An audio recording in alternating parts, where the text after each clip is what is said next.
Mga Pilipino discriminated sa pangalang Pilipinas ayon sa isang mambabatas. Narito ang balita ni Jane Codnita. Ang mga unang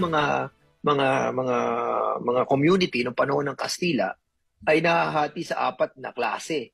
Mga Peninsulares, Insulares, Ilustrados, tapos yung mga Mestizo, tapos tayong mga katutubo na dito pinanganak ang tawag sa atin Indio. Sila lamang ang mga Pilipino. Sila yung mga tinatawag na mga Pilipino at Pilipina dahil sila po yung mga tinatawag na Peninsulares, Insulares, Mestizo at tayo ay Indio. Yun lamang ay nagpapatunay na talagang tayo ay discriminated doon sa pangalang Pilipinas. It is not inclusive, never been and never will be. Ito ang ilan sa punto ni Santa Rosa City, Laguna Lone District Representative Dan Fernandez kung bakit ito nais isulong sa mababang kapulungan ng Kongreso ang pagpapalit ng kasalukuyang pangalan ng bansa. Sa panayam ng SMNI News sa mambabatas, ang pangalang Pilipinas ay para lamang bigyang pagkilala si King Philip noong panahon ng Kastila. Kung sila po ang mga naunang mga tao dito kasama ng mga Negritos, Indones, saka mga Malays, so hindi si Ferdinand Magellan. At ang katotohanan ay inalay lamang to sa pangalan ni King Philip. Kung pagbabatayan niya ang mga nakitang buto ng tao sa ilang lugar sa bansa, tulad ng sa Palawan at Cagayan, patunay ito na may mga naunang naninirahan sa bansa.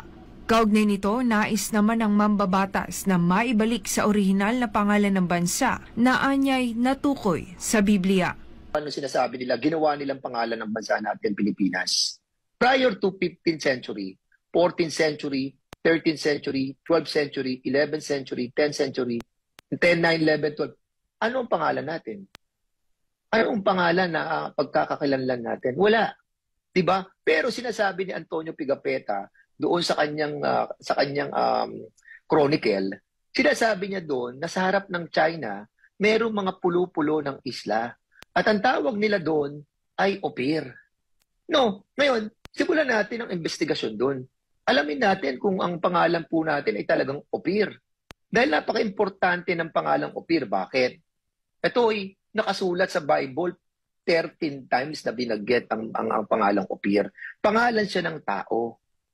Siya'y anak nung si Joktan, na kapatid ni Peleg.